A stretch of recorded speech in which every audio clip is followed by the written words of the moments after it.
Hey guys, it's Mike here and welcome to Auto Vlog. Today we're going to take a look at the 2015 Ford F-150 that I have.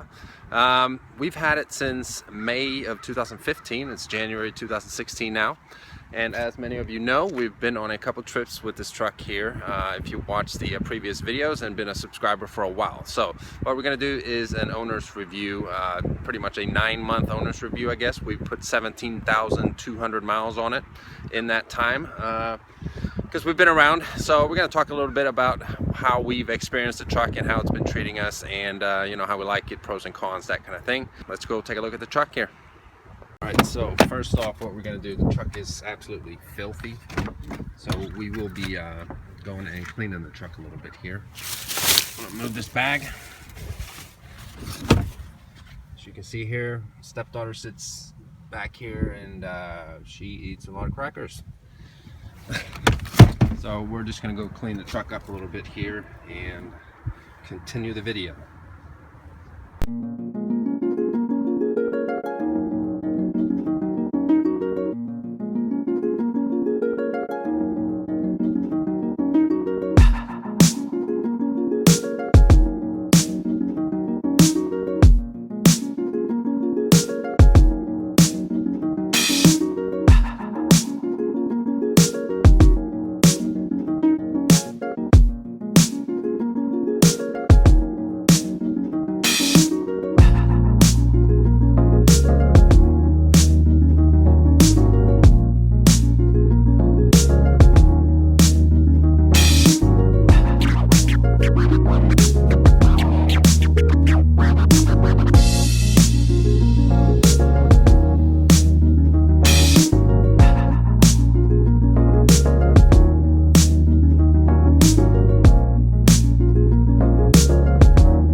Okay, so we got the truck cleaned, which, seeing how the weather is, was pretty much a waste, but at least it looks a little better because now it's raining. It's really windy outside, and it's like a snow mixed shower. So driving down to a place here where I'm gonna do if it's not too windy, I'll do a walk around, but I'll probably do the review of the truck, the exterior of the truck from the inside the truck, because if it's blowing too much, you won't be able to hear what I'm saying anyway. Now, since we got this truck, we haven't had any issues whatsoever. I mean, it's been a great truck. We've taken it on these longer trips that I've mentioned already, and no issue whatsoever. The one thing that I wish that we had gotten instead of this is a crew cab. We do have a super cab, so you have obviously a back seat, but it's more like a regular back seat in a car, and we don't always utilize the full bed in that truck or in this truck here. So I've always felt that it'd be better to have a bigger back seat to put some stuff in, or people, or whatever, whenever we need to do that, instead of having a longer bed. But for some reason, that's what we wanted when we first got the truck.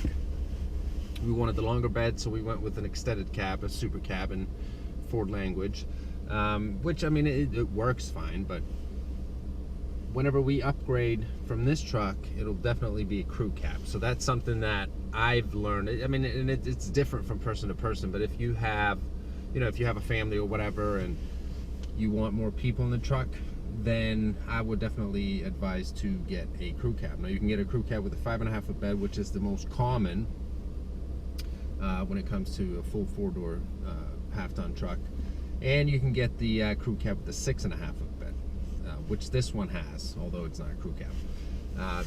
In my opinion, the truck is just too long, but for many people who get a super cab or a cab and a half, it's because they want the longer bed. So we'll be fine with just a 5.5 foot bed versus having a 6.5 like now next time that we get one. But as long as it's a crew cab, then I'll be happy. So hopefully we can get something like a Lariat, even though this truck right here is an XLT. It's the 302A package, so it comes with navigation, or not navigation, I'm sorry, with the infotainment system My4 Touch, which was a first for this generation, or it was a first for the F150s when it comes to an XLT trim level. So we have the touchscreen, and also what comes with the 302A package is heated seats, remote start, power sliding rear window, just very nice. So, you know, very happy with the truck. It pretty much has everything that that we need or that we want. Would I like to have the nicer stereo system? Yes, definitely would like to have that, but you have to step up to a Lariat to get it. So what we're gonna do is I'm gonna jump outside here and then go over the exterior of the truck and the way it looks and that kind of thing, and then we'll continue the video. Okay, so here it is, the 2015 Ford F150 XLT. The one that we have is in tuxedo black. Very nice color, it's a metallic color. Can't really see that now, but I'm very happy with it. It has the FX4 package. Basically gives you a little better suspension and the nice badging, and then some skid plates and stuff like that.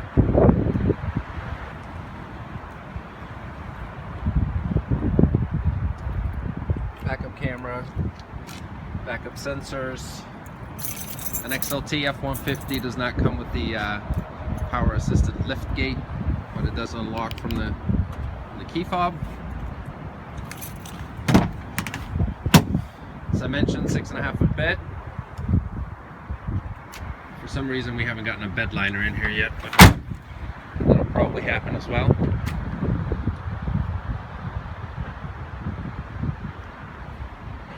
What comes with the package is remote start,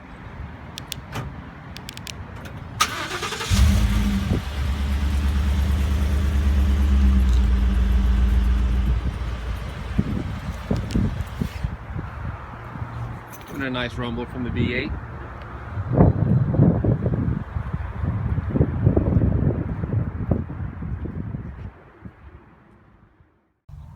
One of the favorite aspects of this truck, in my opinion, is the engine. We picked the 5-liter V8.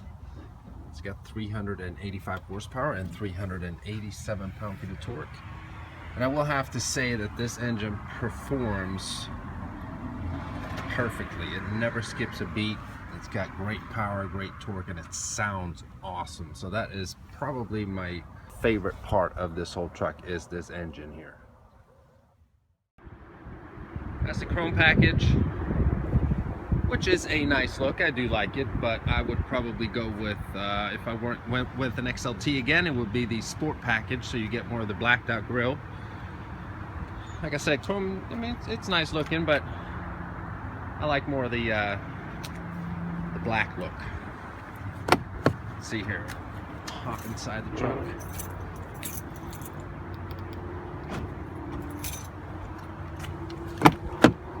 It looks a little nicer now when we got some quick vacuuming in here. As you can see, Super Cab has a pretty good room if you fold the seats up here, and enough room for people to sit here, especially a 6-year-old. I mean, she has plenty of room, but like I said, it's more like a regular back seat. Now, a crew cab has just enormous amounts of room in the back. Let's see here, that's a headrest hanging out there. We have the steel cloth interior.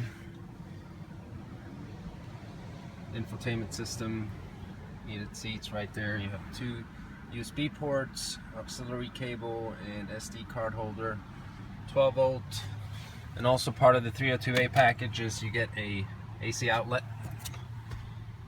which is very nice, especially when you're going on long trips and you want to charge phones, laptops, iPads, what have you. This here, yep, it's locked for a reason, keeping some safety equipment in there.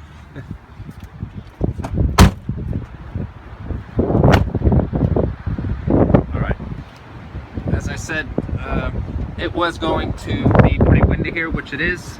Just wanted to show you the bed here. You have the LED lighting in the bed. We're just going to jump in here right away.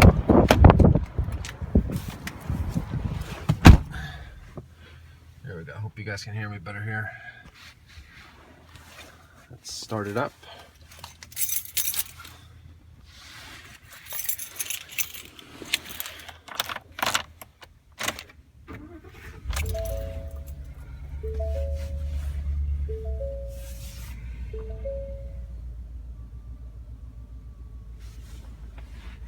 So what we have is pretty much a bench seat. You can flip this up. That's also one thing that I would change in a future truck, is to have the captain's chairs or the bucket seats, and then have the console here. 'Cause we pretty much always have this folded down. We never have anyone really sitting here in the middle seat. As you can see here, my 4Touch infotainment system. It's nice. You have a backup camera here as well.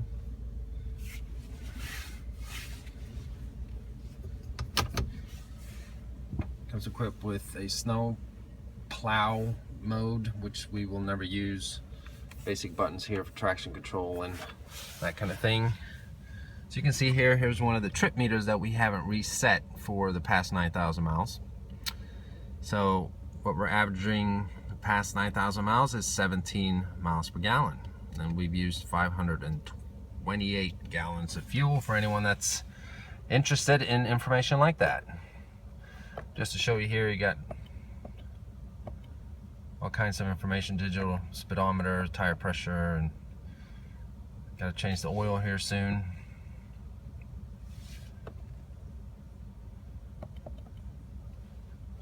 Just all your off-road settings. Let's see if I can get a little closer here.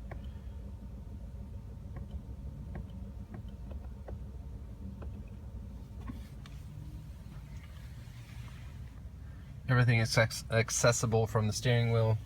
You have your voice activation, volume controls, and that kind of thing. I mean, all in all, we're very happy with this truck. I mean, it is a great truck.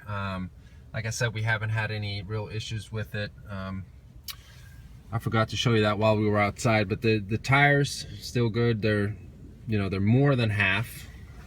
You know what? I might as well just jump out and show you real quick.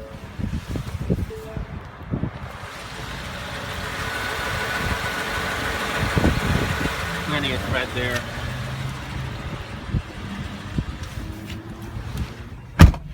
Brakes are good as well, which is nice to know after 17,000 miles, although most of them have been highway miles, so you don't really use the brakes in the same way.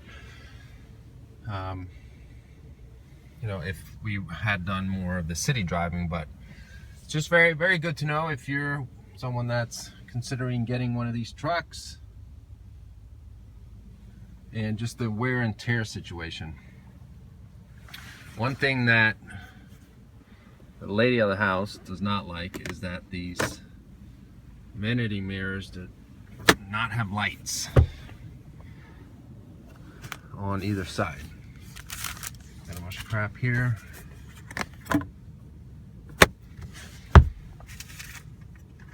It's actually not crap. It's my adorable stepdaughter writing notes to mom. Kids, man, they're awesome. Get that back up in there.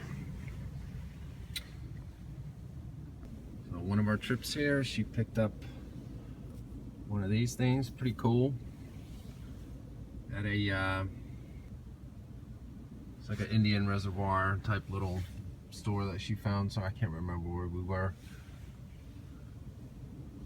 But just a nice little personal touch to the truck. And here as well, I have a little cubby holder here, and my stepdaughter loves to collect leaves for her mom, so she keeps them there. We have a little cool, awesome pine cone hanging out here. Little hula dancer covered in leaves. As I said, the truck has been used, especially going on longer trips and utilizing all the room and stuff that way. Oh yeah, there was one thing here that annoys me a little bit. So on an XLT trim level of the F150, you have your shift on the fly here. It's 2 high, 4 high, and 4 low, and then you pull it out for the locking diff. Now on a trim level, if you go up a trim level to the lariats, you get a 4A option here as well, which I think kind of sucks that you have to jump up to a higher trim level just to have like an all-wheel drive option. Because when it gets slippery outside, obviously you can put it in 4 high, and you can drive in 4 high more than, you know, or faster than 55 miles an hour, which is, you know, not really something that they recommend, but you can do it, but you shouldn't be doing it like all year long, that kind of thing. So it would be nice to have a 4A option here as well, because these trucks, they get very tail happy, even in rain. And if you kind of punch it for whatever reason you need to get, you know, get going, it can easily just start, you know, sliding the rear end around. So I know that some of the Chevys actually, like an LT trim level, you still have a 4A option here. So that's something that I wish this truck had, and that I think Ford should just put on all the trucks, at least an XLT trim level.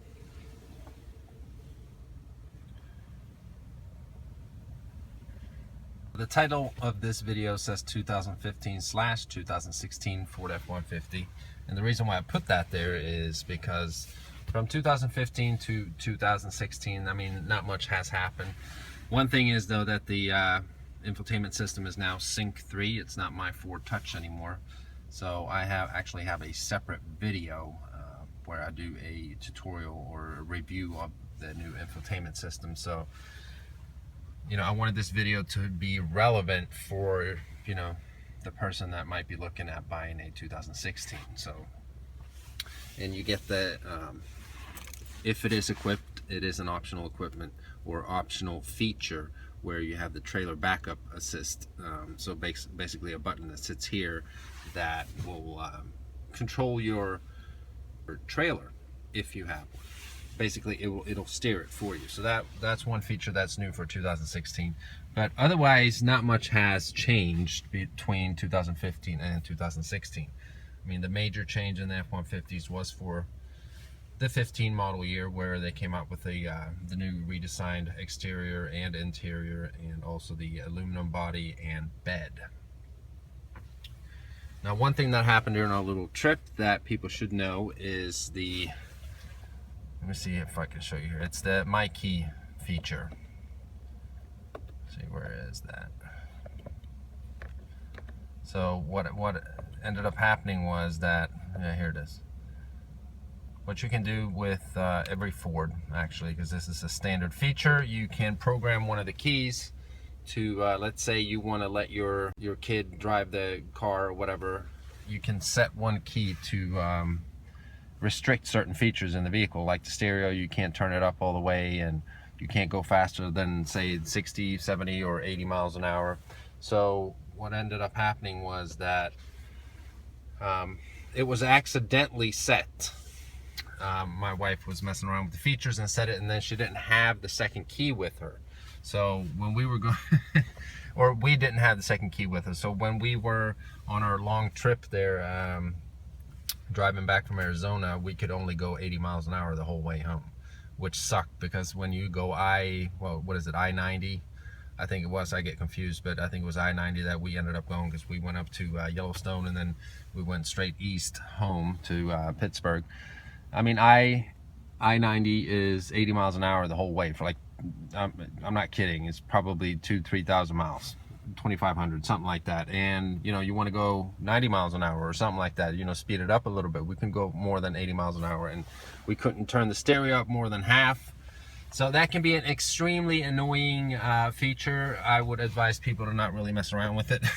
But you need both keys to be able to reset a mic key setting. So the first key is your master key, and then you set whatever settings you want. But if you want to reset that afterwards, you need both keys in the vehicle. And we didn't have both keys, so that was a pain in the ass. Now, with that being said, I'm going to take it for a little long, or another little drive here, and then we're going to end this video. Okay, so I'm just going to take it for a little spin here. I'm actually going to go home. And like I said, I mean, it is an owner's review, but we haven't really, not that much has happened. We haven't had any issues or anything like that. I mean, the bottom line is that we're extremely happy with this truck. It's treated us good, even though it's the first year of a new generation F150, and many times the first year of a new gen vehicle. Sometimes you might have little issues here and there that they fix the next model year and the model year or the year after that. We haven't really had any of that. So bottom line is that we're very happy with the truck. I love that engine, I love that sound.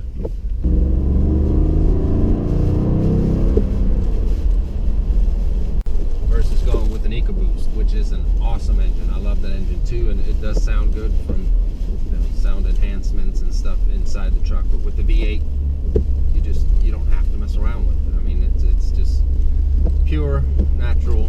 There's no replacement for displacement. So I hope you guys enjoyed this owner's review. If you have any questions, just leave it in the comment section, and I'm sure, always when I make these videos, I feel like I'm forgetting a bunch of things, but I try to be as, honest regarding our ownership experience as I could be in this video. So just let me know if there is anything else that you want to know. Just leave me a comment and I'll reply as fast as I can.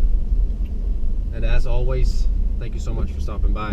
If this is your first time visiting this channel, please check out some of the other videos, and if you like them, hit that subscribe button, and I'll see you in the next video.